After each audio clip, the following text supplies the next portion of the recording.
Hello everyone and welcome to the video, and today we're going to be going over a full light weapons guide, as well as how to use every single light weapon in the game, when to use them basically, and as well as the attachments that work the best on each weapon.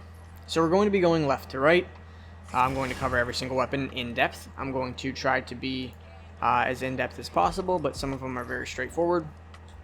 But we're going to start off with the RE45, and this gun is something that not a lot of people use, and probably for a good reason. Ever since they removed the disruptor rounds, this gun has been, not exactly a useful weapon. But overall, it can be pretty solid. Oh, my game sound is extremely too loud. Let me turn that down. So overall, it can be a pretty effective weapon early game. It's definitely a little bit better than the P2020. Definitely a little bit better than the Mozambique off drop without hammer points, obviously. It's not a terrible weapon off drop, but I would really urge you guys to not use this weapon. Honestly, you just be self-sabotaging your own gameplay since it is just so bad. Overall, you should just try to avoid this past like the 3-minute mark in the game, because it does very little damage. As you can see, 11 damage. It's got a lot of recoil. It's a pistol. It has a decent fire rate, but even still, just the gun itself is not very good. And every other light weapon is better than it, honestly. So just avoid the RE45. There's really not much else to say about it. So next up, we have the P2020, and the P2020 is a lot different than the RE45. Right off the rip, this gun is pretty terrible. But it can become a machine, especially the gold variant. It can become a machine if you shred the shield with the hammer points. So you shred the shield, and then that's when you switch to the P2020 because it does 35 damage. That's definitely the best strategy you could use for the P2020. Off drop, the gun is pretty useless. But if you're fighting someone and you use the strategy of breaking their shield with another gun and then hitting them with the hammer points, it does a ton of damage. As you can see, it does 50 I think it does more than that. Yeah, about 50 to the head, which is absolutely insane. So the gun is definitely really good. The best way of using it, I'd say, is you want to break the shield with another gun. So it pairs well with things like the R99, Prowler, even Wingman, really. Anything that could shred the shield quickly. You shred the shield, immediately switch to the P2020, and you're able to just laser them. So if you're not familiar with how the hammer points work, it does like double damage or something, or I'm not sure if it's double or just increased, but it does a ton of damage. See, as you can see, it does 13 damage regular body shot when there's shield, but when the shield breaks, it does 35. So it's pretty much a 3-shot. It is a 3-shot, but before the shield is broken, it's kind of useless. It hits for like pebbles. It's almost like a band-aid shooter. So you want to just get in the habit of breaking the shield, switching, hitting them with the hammer points. It's very effective. I've seen a ton of people use it, especially with the gold P2020. Gold P2020 is actually insane. But overall, definitely if you're running with the P2020, just only use it with hammer points, because if you're using it just like stock or like trying to run around with it without the hammer points, it's pretty much the most useless gun in the game, and I'd honestly just rather my fists. So that's pretty much all there is to the P2020. But next up, we have the R301. The R301 is one of the best ARs in the game. It has the anvil, but the anvil is not the reason most people use the R301. The R301 is an incredibly accurate weapon. It has little to no recoil, as you can see. You almost don't even need to control it. The R301 pairs very well with, I'm really biased because I really like the 1X HCOG Classic, but the R301 also pairs very well with the Bruiser. It's very good with the Bruiser, and obviously the 1X Classic is good. You could use the Hollow, like that's all personal preference, honestly. I wouldn't use this scope just because I don't know who uses this scope. This is on the golden variant, but it's not very good. So I'd say stick with the Bruiser and the Classic, because those are probably the best sights you can run on it. I really you don't really see the R301 being used in terms of the anvil. You can use it, but since no one uses it, I'd say it's probably safe to assume that there's a reason no one uses it. So I would probably avoid, things like the 3x sight on it or the 2x4, just because it seems a little counterintuitive to the gun itself, and I think you can get a lot more use out of the weapon by using the bruiser, because that way if someone's a little bit out of range, say that guy's a little too far away for me to hit and I'm missing shots everywhere, you could switch it to single fire and have pretty solid results too with the bruiser, since it does give you that added range. So you can actually benefit from the anvil on it if you have the 2x. So I'd say the 2x is definitely one of the better sights to run on the R301 itself. Another thing to note is the recoil pattern. So what I mean by this is, let me take the stabilizer off. It really jumps horizontal a lot. As you can see, that is no control over it. It pulls far to the left, and as you can see here, it bounces right back again. So just keep that in mind. Towards the end of the clip, it gets a little bit too random for a lot of people. As you can see there, again, it's a lot of horizontal towards the end. So just be careful when, spraying with it. The best way of using it, I'd say, is pulling it down before the end of the clip, because that way, if it goes all the way up to his head and then you start missing, like it'll pull to the right and left and you might miss more shots. So I'd say aiming center of mass with the R301 is very, very important. I would avoid really trying to go for a lot of headshots unless you're in the shoulder range anyway. But overall, that recoil, the horizontal recoil, might mess up your aim a lot because it's super unpredictable, and I think that's why it can struggle a little bit in accuracy wise.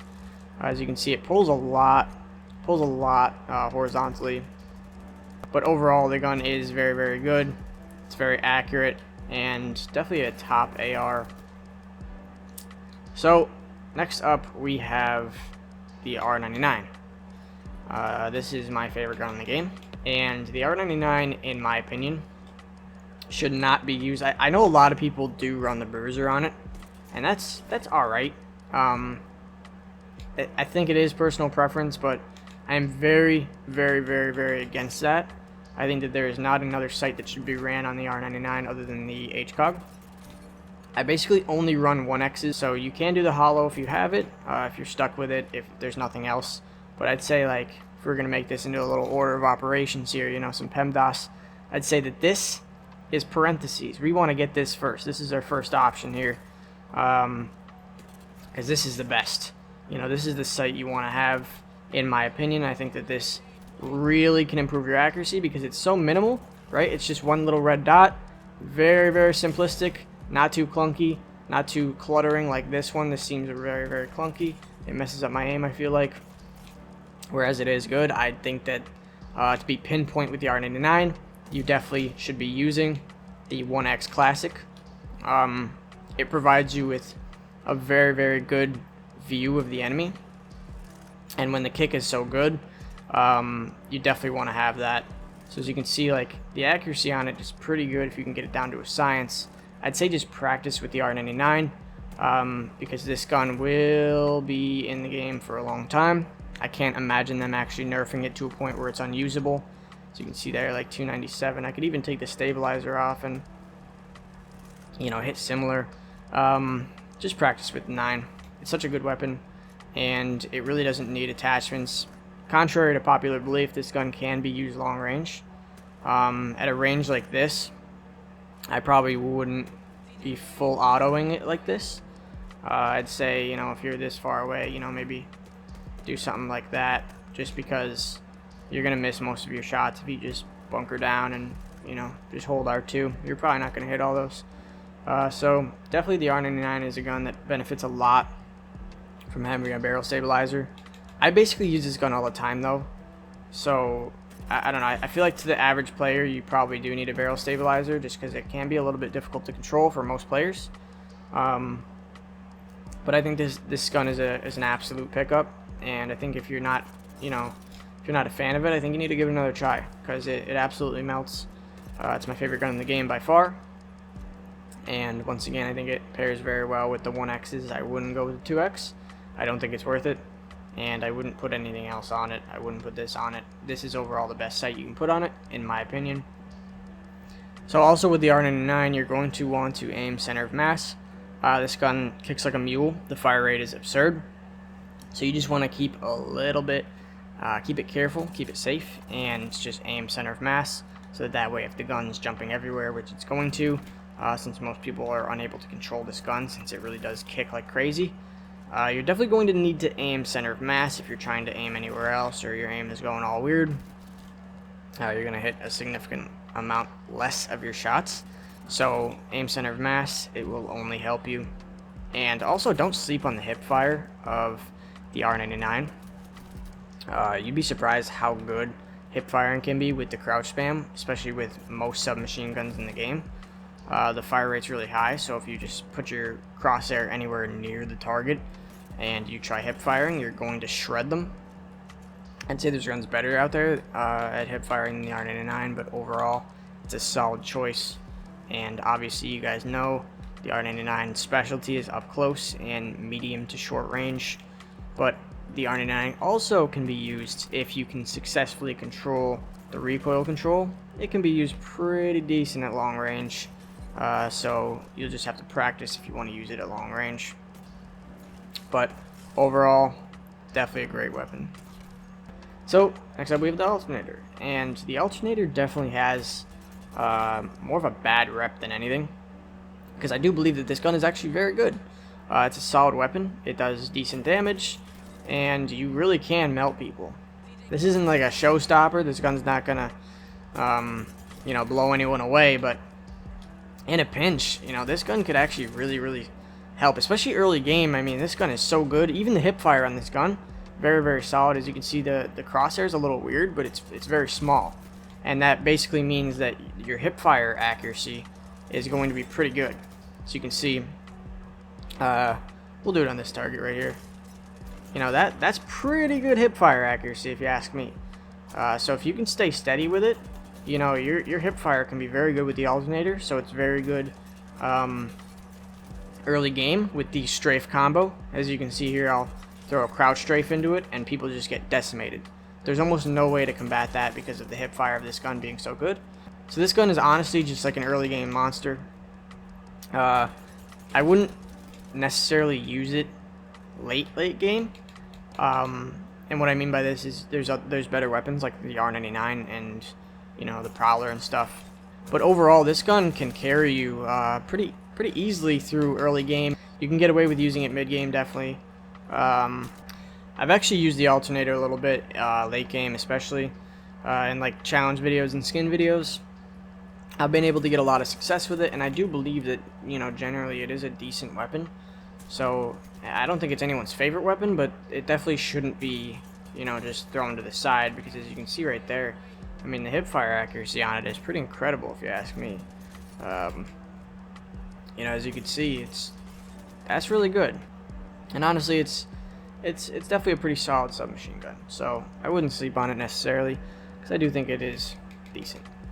So next up we have the G7 Scout, and the G7 Scout can be used a couple ways. But the way it should be used is with these 3 sights. So the 2x4 works decent on it, not the best. The 3 works on it, and the Bruiser works on it. So most players that I've played against and with in ranked would use either the Bruiser or the 3X. I personally really like the 3X because it gives a little bit extra range. At the cost of a little bit of accuracy. I don't think it kind of reduces the accuracy. Closer range, it jumps a lot. It's very precise. But overall, I think that the 3X and the 2X are the best sights for it. 2x4 is if you're indecisive. If you're not sure if you like the 2 or the 3 more, just try out the 2x4. It might actually suit you. 2x4 is solid. You get the healthy balance of both. If they're far away, you get to zoom in, and if they're closer, you can always zoom out. So it's definitely the healthy balance. But one thing I would advise against using is double tap. I don't think the double tap is good. I know a lot of people really like the double tap, but I promise you're going to get more consistent DPS out of just using it single fire. Due to the rapid fire, you could really beam people with it, and it makes tracking a lot easier as well. So I'd say that, honestly, I'd say overall ditch the double tap. No one really in high tier ranked ever uses the double tap. They just kind of avoid it. A lot of people will have it as an attachment but never use it. This is seen in tournaments. This is seen high levels of play.